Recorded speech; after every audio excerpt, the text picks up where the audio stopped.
Hello, friends, and welcome to episode 1139 of the Juicebox Podcast.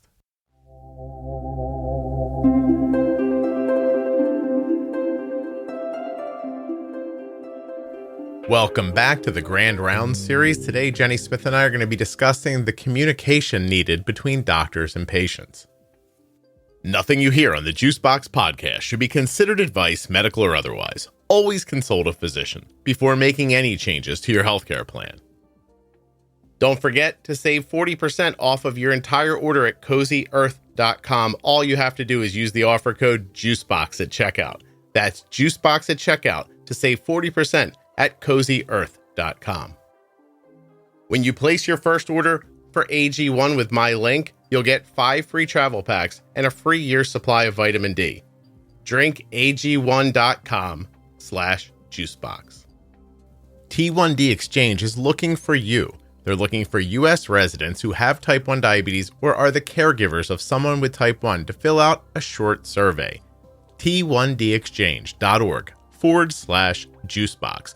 When you completely fill out the survey, you're helping people with type 1 diabetes and you're helping to support the podcast. It only takes about 15 minutes.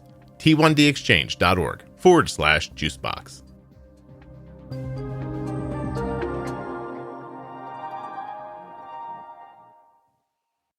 This episode of the Juicebox Podcast is sponsored by US Med. usmed.com/juicebox or call 888-721-1514. US Med is where my daughter gets her diabetes supplies from. And you could too. Use the link or number to get your free benefit check and get started today with US Med. This episode of the Juicebox Podcast is sponsored by the Contour NextGen blood glucose meter. Learn more and get started today at contournext.com/juicebox. Jennifer, welcome back to the Grand Rounds series. Today we're going to talk about communication.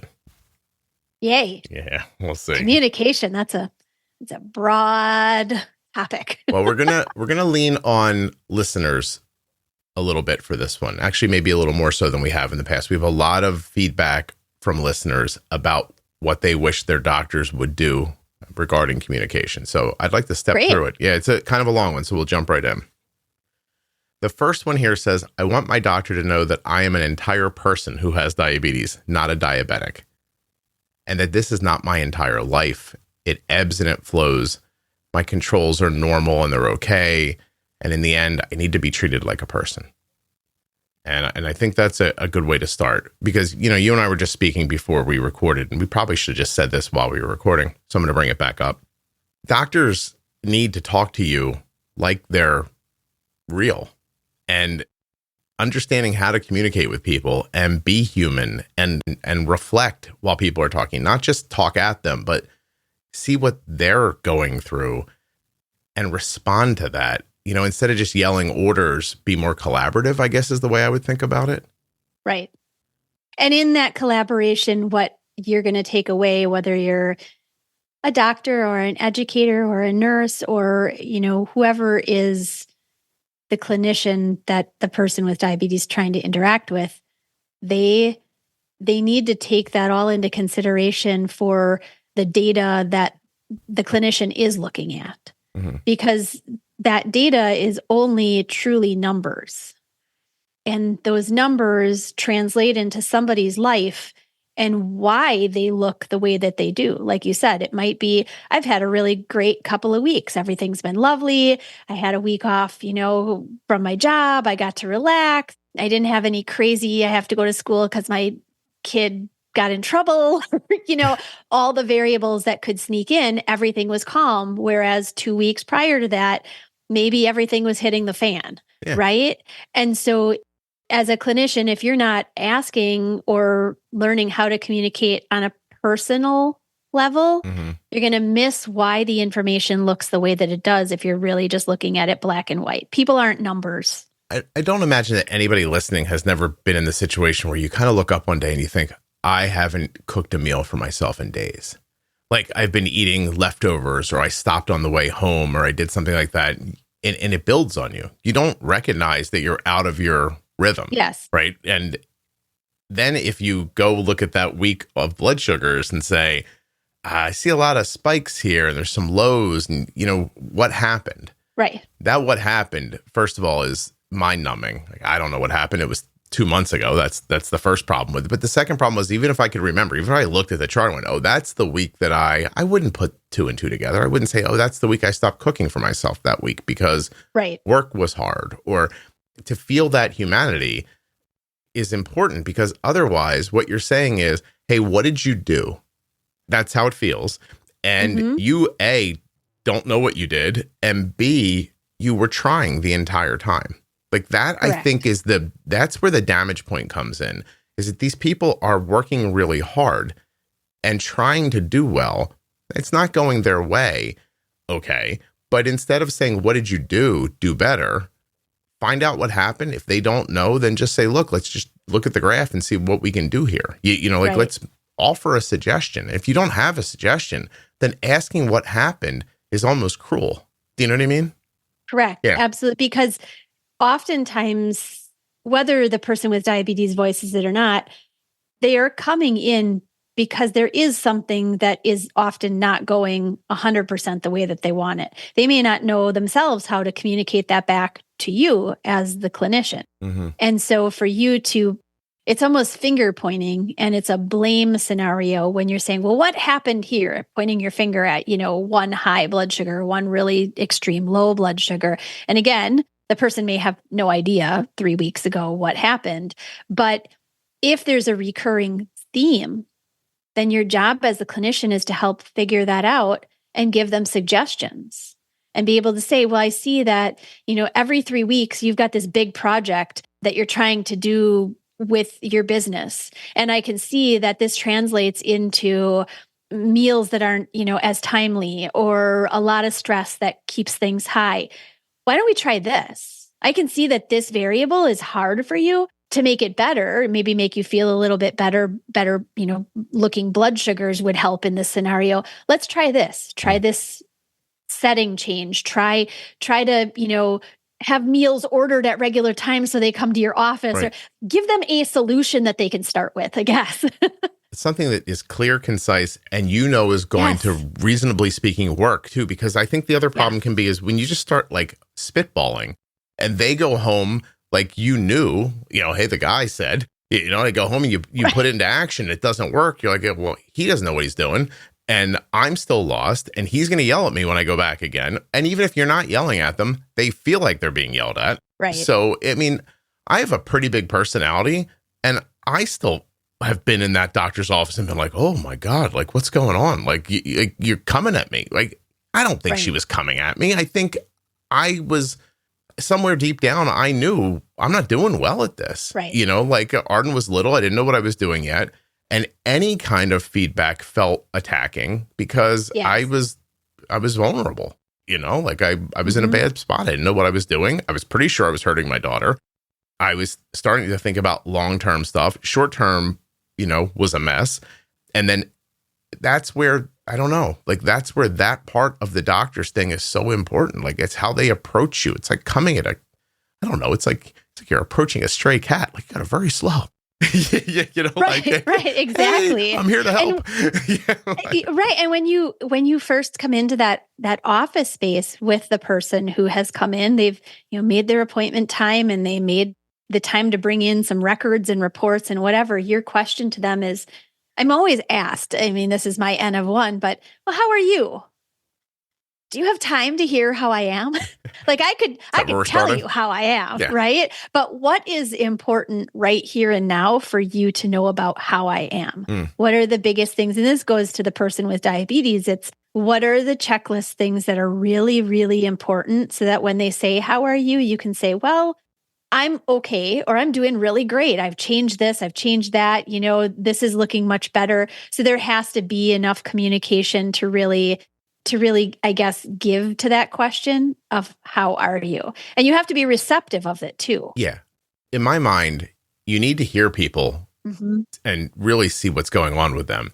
And at the same time, you need to be a leader, right? And not a leader in the way of like, oh God, this guy again. But like, Right. prior to the podcast and even in the early days of the podcast, I would do I'd have a lot of phone calls with people where I would just talk to them about their diabetes. Mm-hmm. And what I learned pretty quickly is that often they don't know what they're talking about. They think they know what's happening and they're not right. Now, you still need to listen to them and hear what they're saying. And then I hear what you're saying, and what I think might be, and I never know what to think. Like, how do you know when you're just meeting somebody very quickly, right? You go back to basics. Yes. You just say, look, let's look at your basal first. And I'll tell you that the easiest question I've ever found is, away from food or active insulin, does your blood sugar sit stable? Right. If yes, where? Mm-hmm. If that number is 90, I go, ooh, basal's probably okay. If you tell me, oh, it sits very stable at 120, 130, 150, 180, I go, oh, basal seems weak to me. Let's fix your basal first. And then maybe this will, help your meal boluses to work better. And I always say, adjust your basal, get it right. Be careful while you're bolusing and correcting, because now you're adding extra basal and these boluses and corrections are going to eventually need, less insulin. Let's get this right first. Give them a path. Once you get your basal right, go back and reevaluate your meal insulin, your carb ratio, and your insulin sensitivity. And honestly, just telling people that, it mostly works for them. But when you start going, I don't know, let's try this at 9 o'clock. I don't know what you're doing then. You know what I mean? Right. It's going to make a different problem. So this next person says, you know what? It's a long story, but basically they said, I was basically told I'm probably going blind. I'm probably losing my foot. I got very jaded, which really quickly actually did turn into me being non-compliant. I stopped going to an endo, just went to a GP to get my scripts. And I think that the takeaway here was that hope is very important. And that these initial messages over and over again, I want to say initial messaging sets people on paths. ContourNext.com/juicebox. That's the link you'll use to find out more about the Contour NextGen blood glucose meter. When you get there, there's a little bit at the top. You can click right on blood glucose monitoring. I'll do it with you. Go to meters, click on any of the meters. I'll click on the NextGen. And you're going to get more information. It's easy to use and highly accurate. SmartLight provides a simple understanding of your blood glucose levels. And of course, with second chance sampling technology, you can save money with fewer wasted test strips. As if all of that wasn't enough, the Contour NextGen also has a compatible app for an easy way to share and see your blood glucose results. ContourNext.com/juicebox. And if you scroll down at that link, you're going to see things like a buy now button. You could register your meter after you purchase it. Or what is this? Download a coupon. Oh, receive a free Contour NextGen blood glucose meter. Do tell. ContourNext.com/juicebox. Head over there now. Get the same accurate and reliable meter that we use.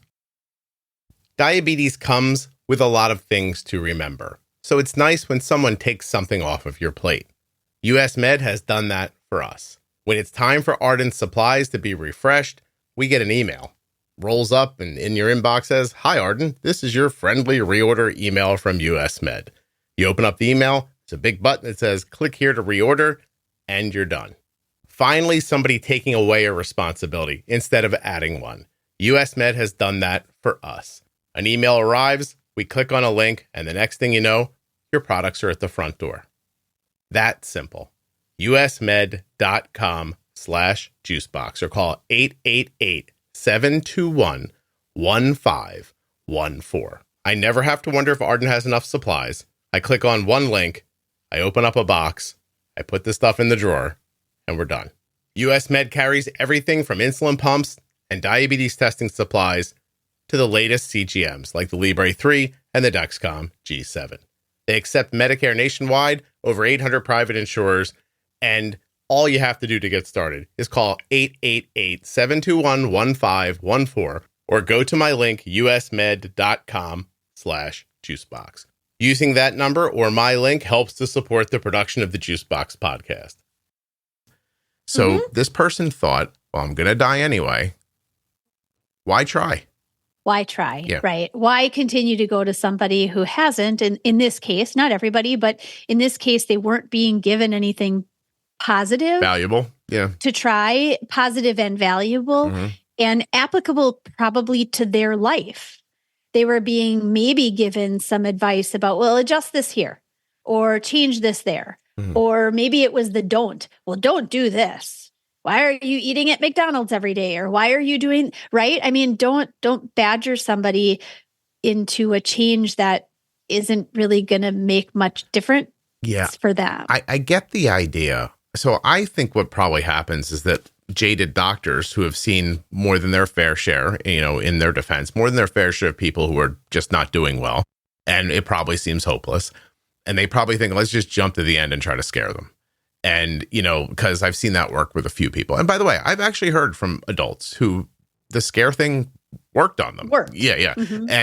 But more people than not say, scaring me just scared me, or scaring me froze me, or it made me think I can't win. Right. It's why everything goes back to understanding how insulin works, because in every situation you find yourself in, whether it's somebody who's struggling forever or just starting out, if you give them these basic tools to begin with, they have successes that they can build on. Right. And it relieves stress. And I think that, this next statement here from somebody said, I wish somebody just would have told me I could have, with insulin, moved my A1C. It's funny. They just didn't have that idea. Like, I was told 7's a good A1C.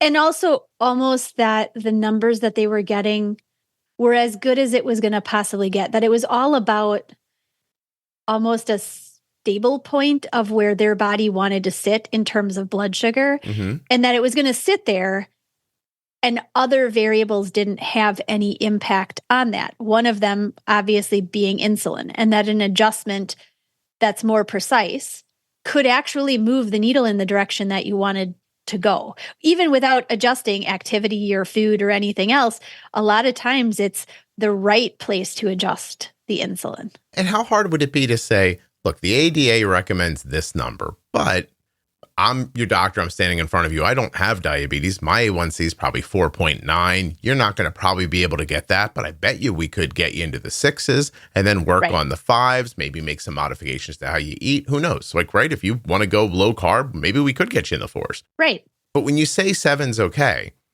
and the only thing is a quarterly report card, and they hit the 7, or even, I know it doesn't sound crazy, but 7.9 in somebody's head is still 7. It's still 7. Yeah. Right. They go, I did it. I'm in the 7s. But what's your A1C? Will you tell me? Will I tell you? Sure. Yeah, My A1C is 5.5. Okay. That's what we want. That was my last one. The one before that was 5.6. So really it's there. Yeah. Right. Right. It's there. Right. It's 5. You have type 1 diabetes. It's 5.5. It's 5.6. You manage that by understanding insulin, exercise, and diet. Boom. Like, if I didn't want to exercise, if I was Jenny, but I didn't exercise, she'd probably have a 6 too. Yeah. Right? Sure. Yeah. And be using more insulin than I use, respond to food differently than I respond. Absolutely. There are those big variables that you do have to understand. But I mean, insulin it's the mover of blood sugar. I mean, right? And if you have it squared away and you have somebody to guide you, I think, thanks to the podcast, obviously, I think people have a lot better understanding of insulin, and the fear component gets removed and they're willing to do their own trials of changes. Yeah. But then there are still a good majority of people who are not confident enough about making adjustments and are still going back to their clinical team to make those. And because they're not made maybe at most every 3 months, you're left with this idea of, again, I'm 7'1", I'm, whatever. And the doctor says that's in a really great place, or it's come down. So I'm clearly moving in the right direction, and you are, but it could be improved even further. You could be getting closer to what we would hope for, getting in the range of people without diabetes safely, of course. Yeah. And people, I think generally speaking, humans like reaching. Right. They like seeing something out ahead, trying for it, and succeeding. It feels good. It works. We spend so much time talking about, scrolling. It's, your dopamine. You could give people a dopamine hit with a good blood sugar. Like, if somebody came in to this conversation right now and they said, look, you guys are talking about a 7 A1C. Mine's 10. I'd kill somebody for a 7. You don't have to kill somebody for a 7. First of all, you just, need some changes. Use insulin. Yeah, just make some changes in your settings and how you're, timing your insulin. That's it. I mean, honestly, good settings, pre-bolus your insulin, A1C somewhere in the 6s. It really will be. If you're in the 10s, you don't know what you're doing. That's all. For a doctor to look at that and say, oh, I give up on this one. I mean, if you knew what I knew or what Jenny knew, you would go, oh, I could fix this tomorrow. I could, what are we doing here? So. And the unfortunate thing about those A1C, there is sort of a range, right? A1C's over, I think it's over about a 9 or a 10, really is a deficit of lots of basal and bolus. There's a deficit, definitely. And the person with diabetes may not know what to change. The clinician, the one with the degree and all of the, panels on their walls and whatever, they're the ones that should be able to say, hey, your A1C is here. Clearly, there's not enough insulin. And you might then start to add insulin to hopefully get those numbers down. Anytime the A1C is kind of like above where you'd want, let's say it's above 7, but kind of under that 10, then we start looking a lot more at meal times. And we start looking at, okay, as you said earlier, if you can float around at a stable blood sugar, even if it's 120, right, and you're safe there, then your basal isn't really the wrong thing. What we end up seeing is these major excursions around meal times, which could be relative, that the dose isn't necessarily wrong, that it's the timing. Yeah. People haven't been taught the right timing of their dose. It could be both. It could be timing and that the dose has never been appropriately adjusted. And so those A1Cs as a, just average could be brought down by attention in a different place. And a little trick to figure out if that's the case is if that stability is higher than you want it to be, but like Jenny's saying, it's very stable. If you missed on a meal prior, like she's saying, you might end up at 120 with a perfect basal and, basal's doing its job perfectly. It's holding you steady. It's not its job to shoot you down. But I tell people all the time, if you see that stability higher and you're not sure, is this my basal or did I miss on a meal? Correct it. And when it starts to go down, if it goes down and stays down, you missed on the meal. If it goes down and it comes back up, that could be your basal being too weak. Basal. Yep. Yeah. It's a simple way to just check to see what's happening. That's a thing you should be able to empower people with. This person says, I want my doctor to not be so by the book. I'd love for her to constantly be educating me. Let's talk about off-label use for medications if we need to. I'd like her not to be afraid to help me change my settings, to empower me to change my settings. And just because I do have an A1C that's lower, it doesn't mean that I don't need help ever. Right. And I made a note next to that one. I said, you got to be a guru a little bit. Like the by the book thing, it's not going to work for this. Like you need their variables, you need your information, you need the tools, you need the understanding of how to use insulin. They all have to work together. You can't just say, 15 minutes, 15 carbs, like that kind of stuff. It's right. It's too bare bones. It doesn't do the right things for you. No. And I think a lot of the beginning tidbits of information that are given, they're just a starting place, kind of like the 15-15 rule, which is really, really old school, obviously at this point, but it's still being taught because it's a quick and easy teach. But then you have to end up going beyond that as the clinician when you can say, okay, I've taught them this, they're using it, but now my job is to say, this isn't working. Maybe you need less, or maybe we need to consider a change to this, or maybe we need to do this. And in the visits with people, then you have to bring that in so that they can see why you're making suggestions or changes. Don't just give them a directive and expect them to move forward. They need to understand why. What are you seeing? Yeah. What are you seeing that's suggesting I should change this or to change that or to think about this differently? Because otherwise you're just sending them out with a map that doesn't apply to their life. I wonder if doctors don't feel almost embarrassed to talk out loud, to think out loud. And which would be a shame because it's a large part of how I taught my daughter to take care of herself. Was just everything that we were doing was spoken. Hey, it's time for you to change your pod. We don't want to leave it on too long because you're only supposed to leave your cannula in for, about 3 days. So let's not wait. Let's get that off now. Right. Oh, when we put it on, we'll watch your blood sugar. If it goes up, maybe we'll have to put some insulin in with a new site next time. My daughter doesn't know. She could not sit down and explain diabetes to you, but she can do it, right? Because it's become habit, because she just knows what to do. Because I'm narrating her life around diabetes out loud, and not all the time. Like, I don't want people to think, oh my God, this guy up this kid's, you know what I mean? Like that, just, you know, like at times when something was happening, we'd do it. You know, a plate would come out and I'd go, hey, you know what I'm thinking here? We're going to bolus. You think about how much you think it's going to be, and then we'll compare, you know, and she'd say, I think it's 45 carbs. And I'd go, all right, where do you see the carbs? You know, no, don't just guess the number. Tell me where you see it. And then I'd say, I see what you're seeing too, but I think you're forgetting the breading on the chicken. So let's throw in like 7 more for the breading. And that over there is fried. And so I think you're going to get a little bump later from the slowdown in your digestion. So why don't we put a little more in for that too? And then years later, she just knows how to do it. Like, it's not right. I think that there's that the doctor brain learns differently. I imagine. I don't know. I don't have it. I have more of what you might call like an artist brain. Like, I just, you know what I mean? Like, yeah, I'm a talker when I work with people. And I'm also, when I respond to email requests or inquiries about data and whatever, I have very lengthy like emails and have very lengthy discussion because I talk a lot. And I want you to go forward with why I'm suggesting a change. Or even if I'm questioning, hey, let's work together. What do you think? You know your life better than I know.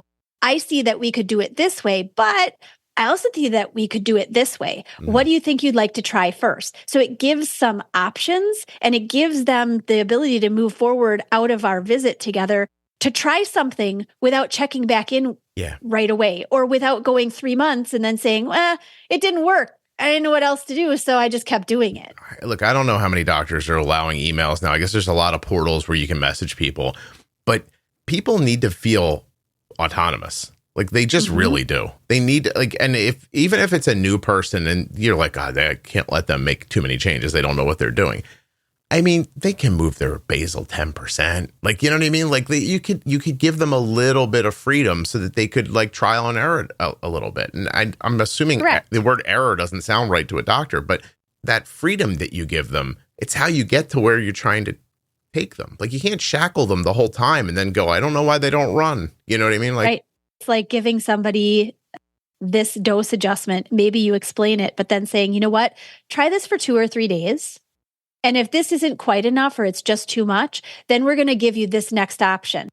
Handing it to them and saying, here's an option. It's not just you're stuck at this. And you know what? For further collaboration, it's check back in, send me an electronic message and let me know. Did it work? Did it not work? I'm happy to check back in with you to make sure that I give you another suggestion, or to see that it actually is safe to continue changing things, right?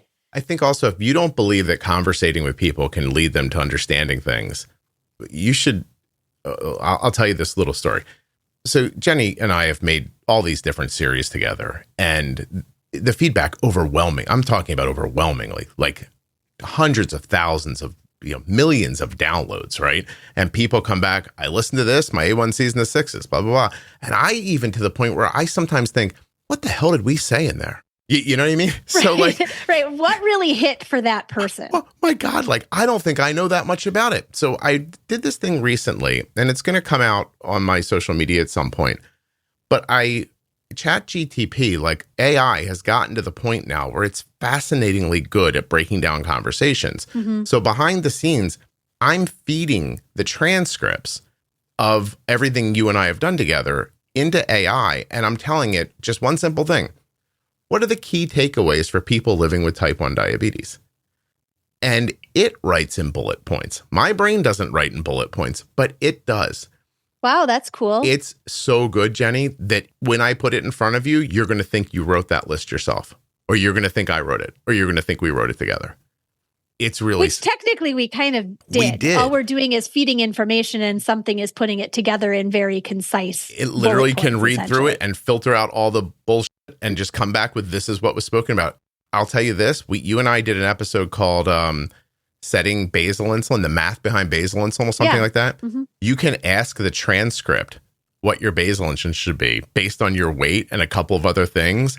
And it just from our conversation knows the answer. It figures it out for you. That's insane, right?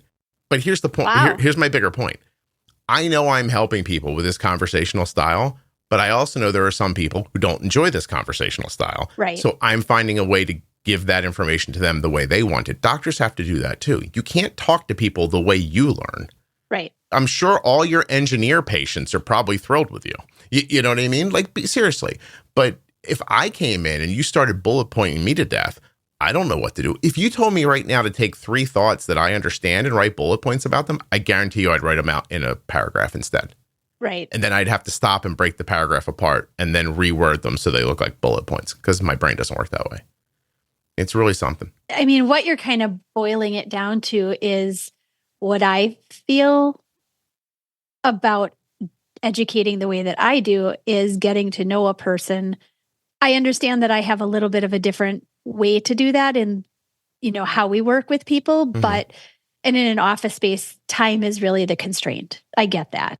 But because I have the time, the nice thing is that I could tell you what impacted someone's blood sugar in one way compared to another's because I know them.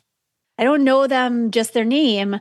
I know them. I likely know the siblings in the house. And I know that this child goes to a grandparent's house, 4 times a week, and they're served these things versus at home, it's different. And so those are some of the things that also go into management that may not be a setting change and that you have to be able to learn in order to educate or to be able to teach a strategy that's applicable to that one person. I know that I teach differently, a little bit differently for each person I have the opportunity to work with because I meet them where their need is. I think if a doctor hears you say that and thinks, I can't do that, I think, yes, you could. You can. You just need more practice at talking to people. I swear to you, just call me, like get on the podcast and we'll chat. And just after an hour, you'll be like, oh, I can just conversationally talk about diabetes and people understand it. That's crazy. I'll do that. It's so doable. Jenny, this person here says, if you don't know something, just tell me you don't know. Right. Yes. Honesty would be the bedrock of our relationship. And I actually just interviewed someone recently who had that story. She asked a question about her pump to her doctor. And instead of bullshitting her or sending her to go watch a YouTube video, which, by the way, there are a lot of comments in here from people like, do not go tell me to watch a YouTube video. Like, teach me how to do the thing. Right. Okay. So if you, the doctor, don't know how to do it, I mean, hey, why don't you take a weekend? You know what I mean? Because it's kind of your job. Be honest. And so anyway, this doctor says, I don't know. I'm going to find out and come back to you. And then they actually followed through and did it. Yes. And it was a big deal for this lady.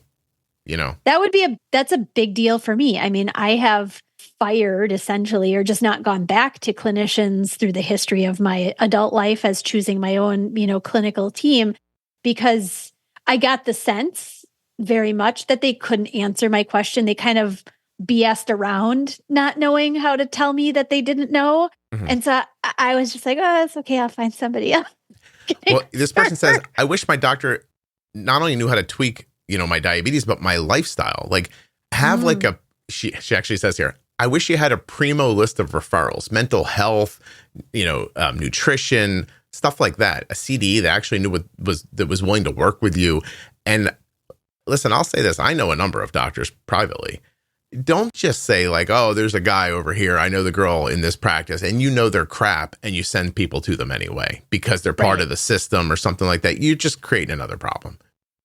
Again, say, I don't know anybody that's going to fit that bill. You should ask around a little bit or call some offices, ask some leading questions. How do you guys deal with this? Pick on your own. But yeah, this person's like, please just help me find other practitioners at times. If you can't do it, just say, I don't know, let's get you to this person. And sometimes that takes from the clinical or, the physician angle that means that even if you can only refer to people within your organization, then know the people that you do need to refer to. right? Know the mental health specialists in your organization. Get to know a couple of them. Who do you really click with? Who really would be great and who's kind of iffy and totally wouldn't be somebody for diabetes to talk to, right? Yeah. Get to know kidney specialists, get to know good cardiologists, get to know your system, because I guarantee that there's often not just one practitioner to refer to. And if you get to know those different teams, you'd have a better list that you could easily, pull out or look up on your notes on your phone and say, you want to see this person? You could see this person, but they're not my first choice. Why? Who cares? It's important for the person that you're telling. And if you don't think that's important, this person says, look, I'm a researcher and a reader. So I ended up clashing with my doctor who just wanted to take complete control and not empower us at all. If you're a doctor who's like, that's how I want it, like I'm going to crack the whip and everybody's just going to do what I'm going to say. This person said, I switched practices because of that. Yeah. Because all on top of that, she was told that her and her daughter were difficult patients.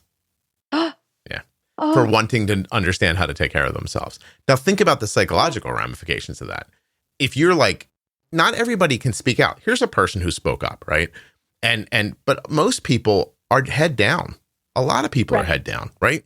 If you dominate them, they'll take that and they'll never stick up for themselves ever. And you will be directly responsible for the poor health outcomes that they have. And you won't think so. You get around at a party and tell your friends what a great job you're doing for everybody. But this is how these people could feel. Yeah. I think it kind of goes along with a lot of, I wouldn't say a lot, but maybe half of the time I hear from parents, especially where their pediatric practice really wants to do the load of the adjustments. They really don't want the parents stepping in and adjusting and doing things in between the visits, which may not be close enough together. As a child is growing and all those changes are happening, it's not soon enough. Now, there are really awesome practices that have a lot of close, I guess, communication. But then the other ones do a lot of hand slapping. Why did you change this? Why would you adjust that?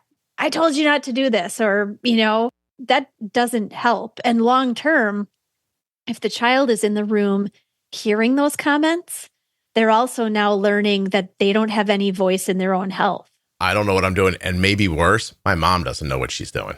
Right. I think that's a thing I see all the time, especially when we speak in public, Jenny. And, I'll go to the parents and I'll lay some stuff out for them. And then you go to the kids and you're like, hey, I told your parents some stuff today, and maybe and the kids are like, my mom does not know what she's doing. They'll come right out and say it. Like, she's tried 3 things. My A1C is still 7. Maybe that's the most terrible thing. It's taking a child's, confidence in who is their parent away. Yeah. What's going to happen at the end of this series, Jenny? And I gave it away a little bit here, but there's going to be an episode where I'm just going to read the takeaways for everybody. And I'm going to go over them with other people in like kind of bonus episodes or supporting episodes for this series. In the end, as a doctor, empathetic, kind. If you don't know something, figure it out. Teach people how to use insulin. Know how to talk about that very fluidly. And that's all you have to do.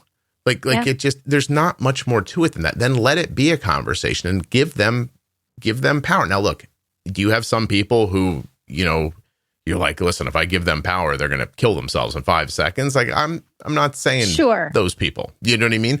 But those people can also be helped with basic tools and a little bit of like carrot and stick. Like, there's nothing wrong with saying, hey, you're a 10. No problem. I think in 6 months, we could be in the 8s.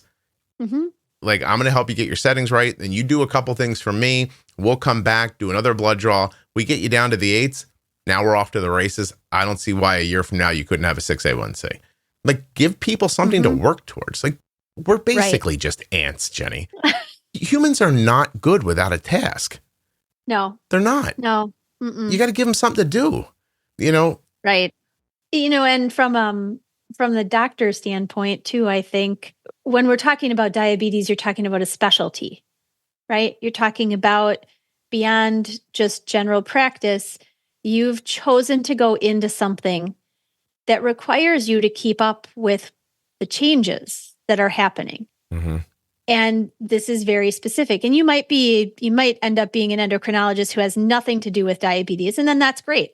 Your practice is not specific to that. But if it is, you should be able to answer a question about a device. Yeah. You should be able to keep up with what medications, what is changing, how to use it, who to use it for. You should be able to answer questions because you've chosen to specialize. It would be like if I climbed into a Nissan Altima that said driving school on the side of it, got behind the wheel, looked over at the person in the other seat and said, which one of these makes it go? And you said, I don't know. I don't know.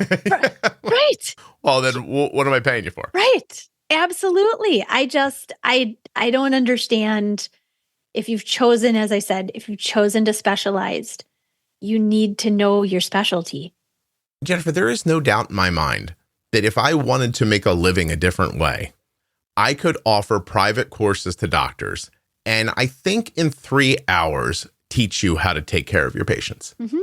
I know you could do it too. There's a lot of people that could do it. But my point is, if that could be done for you, you could probably do that for yourself.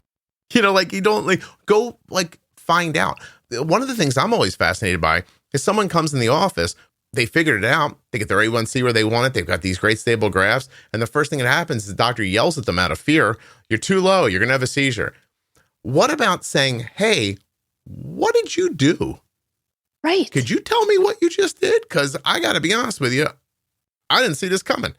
Right. Happens all the time. And if they say something like, I listened to a podcast, don't yell at them and say the internet's not a good place for you to learn because your doctor's office hasn't been a good place for them to learn. They're trying to figure something out. So in the end, Jenny, meet people where they are, give them agency, and for God's sakes, think before you speak. Yes. Leading a sentence in the wrong direction leads 15 minutes into the wrong direction. Mm-hmm. Start strong. I wish don't point fingers. Do not point fingers at people. We're in this together. And give people, I can't believe I'm going to say this, you got to give people their flowers too. When they do well, you got to and it can't feel phony. You got to really mean it, Right. This is amazing. Yeah. I know how much hard work this took. Good for you. I think there's more. Keep going. Right. And it doesn't have to be with what you see as where you would want them to be.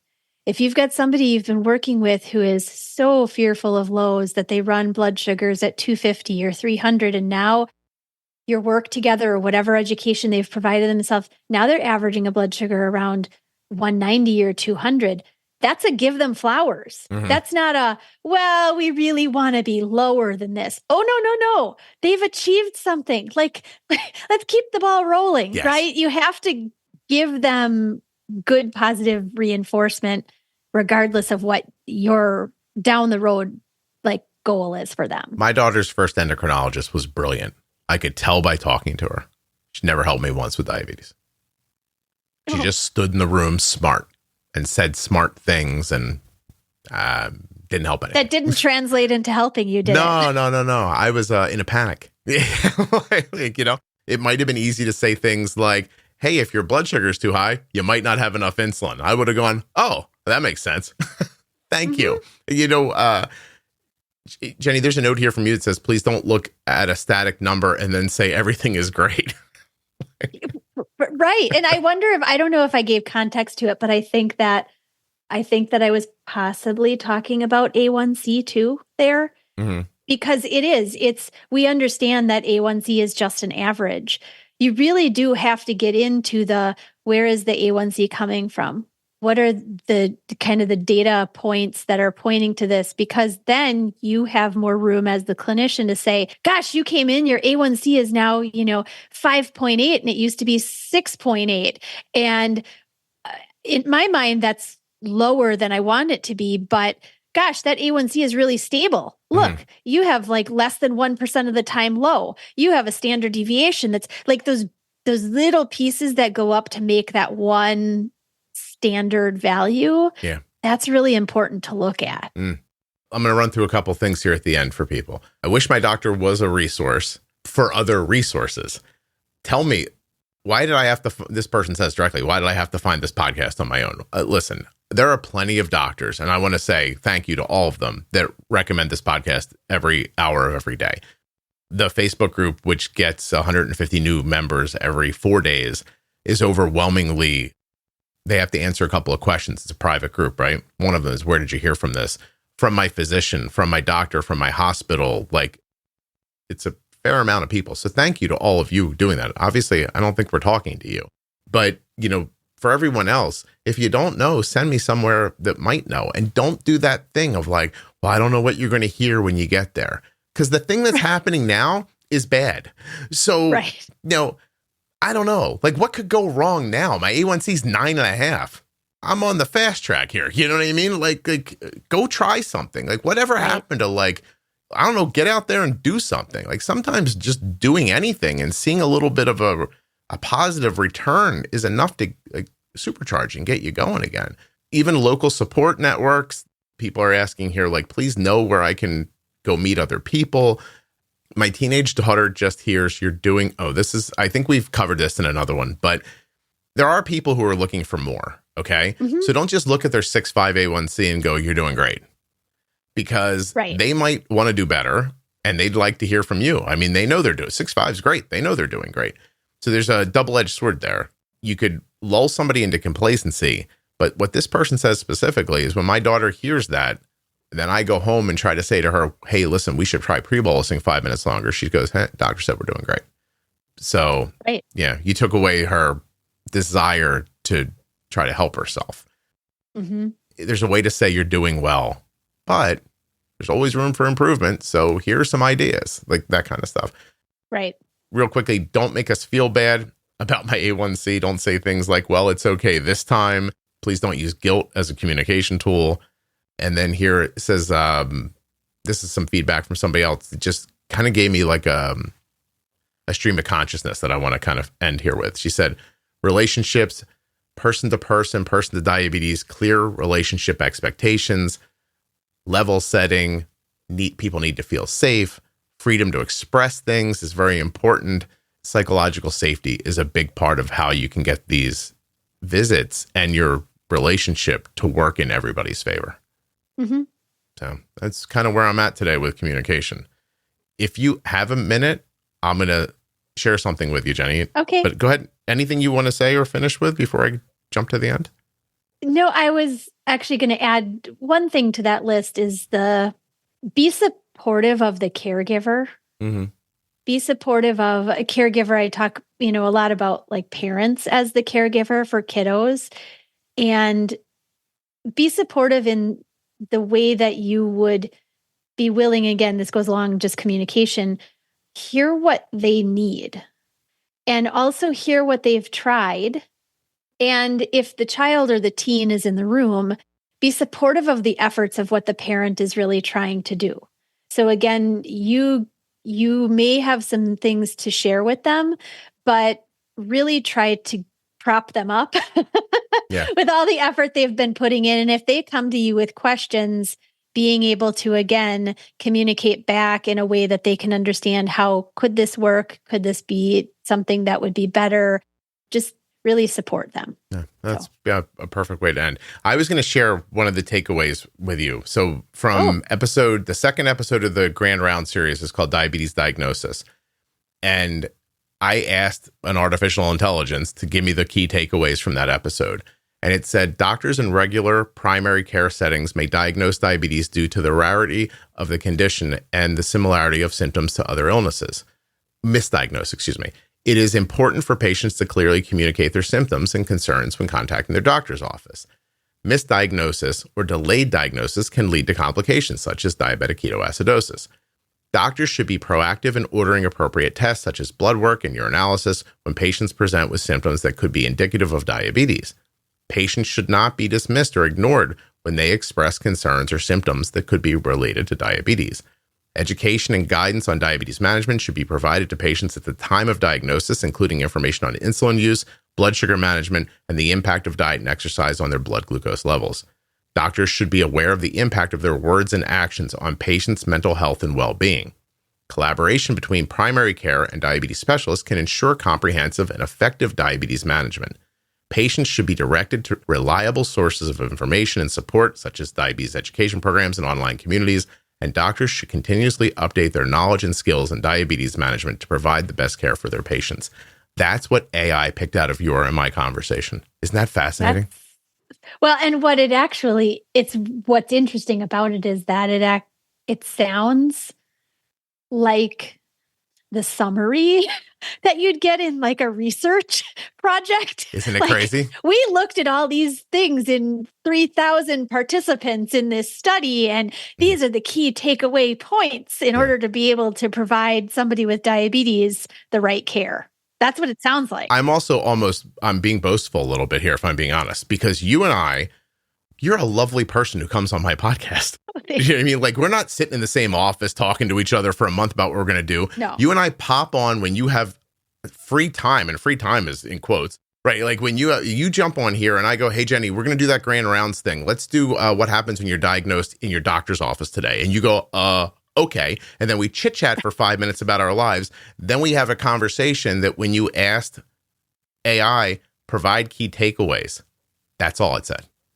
Mm-hmm. That's what it came up with. My point is, conversationally is a good way to get out good information. Correct. Absolutely. And that's how people's brains hear storytelling, not you reading a bullet point list to them. So, right. Also, by the way, and this is pretty far off, but that's not all I asked AI. What I said was provide key takeaways in English, Spanish, and Hindi. Wow. And it did that. So I finally found a way. I think people are always asking for this. Translate in Spanish is a big one. And the podcast has become very big in India. There's a ton of dialects. So I just picked the one that I think is the most kind of central. Sure. So imagine these key takeaways in other languages for diabetes, pro tip series, for bold beginnings, for that kind of stuff. Going to be nice. So Scotty's on it in 2024. Don't worry.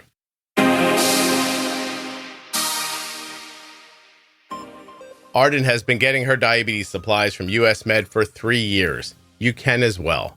usmed.com/juicebox or call 888-721-1514.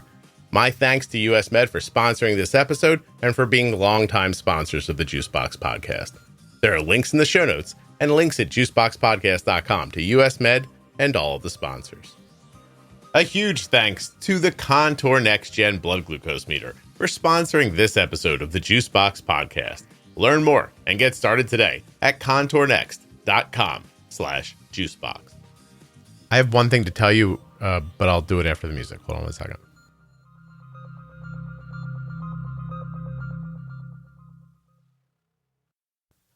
So I waited until 50 people found this on their own to say it out loud, but I've added a thing. If you're listening in Apple Podcasts, you can actually subscribe to the podcast, pay a fee. Now the whole podcast is free, so don't, now you're like, well, why would I do that, Scott, if it's free? If you pay the fee, which I think is like $5.99 a month or $59 a year, I think that's about it. If you do that, you will get the Bold Beginnings series without ads in it. You will get the Diabetes Pro Tip series without ads in it. And so far, one episode that has all the curses in it. Now, why did I wait until 50 people signed up on their own to bring this up? I wanted to make sure it would kind of pay for itself. This is not like I'm not going to make any money on this because the editing on like pulling ads out of old episodes and, making episodes with curses in it, it's going to cost money in editing. But anyway, now that there's 50 people, I'm going to tell you about it because if I can get, if I can get 50 more people to do it, I can add another series without ads, and we can start offering episodes once in a while that have all the curses in them. So if I go crazy in some episode and we're cursing all the time and we can afford the editing, I know that sounds weird that it would cost money to not edit out a curse, but I have to edit the episode for the regular show. And then that basically means it has to be edited twice to leave the, it's not important. It's what it is. It's an added expense. Anyway, if I see this pop up, another 50 people, 100 people, something like that, then I'll be able to turn to the editor and say, listen, every time you get one with a bunch of curses in it, give me 2 edits. Give me the cursey and the non-cursey. And that way the people who are paying for the subscription can hear the cursing. And as that builds up a listenership, that'll also afford me the ability to take ads out of some of the more popular series and offer them to the subscribers as well. Anyway, there's no pressure to do this, but you can if you want. Besides what I mentioned, I think you get each episode like 18 hours earlier than normal, and ad-free bowl beginnings, ad-free pro tip series, and some random cursing here and there. Anyway, do it, don't do it. Please, it's entirely up to you, but it's a great way to help me pay for more content. So if you're up for it, you'll see it right there in your Apple Podcast app. If you're looking for community around type 1 diabetes, check out the Juicebox Podcast private Facebook group, Juicebox Podcast, type 1 diabetes. But everybody is welcome. Type 1, type 2, gestational, loved ones, it doesn't matter to me. If you're impacted by diabetes and you're looking for support, comfort, or community, check out Juicebox Podcast, type 1 diabetes on Facebook. Thank you so much for listening. I'll be back soon with another episode of the Juicebox Podcast. The episode you just heard was professionally edited by Wrong Way Recording. WrongWayRecording.com.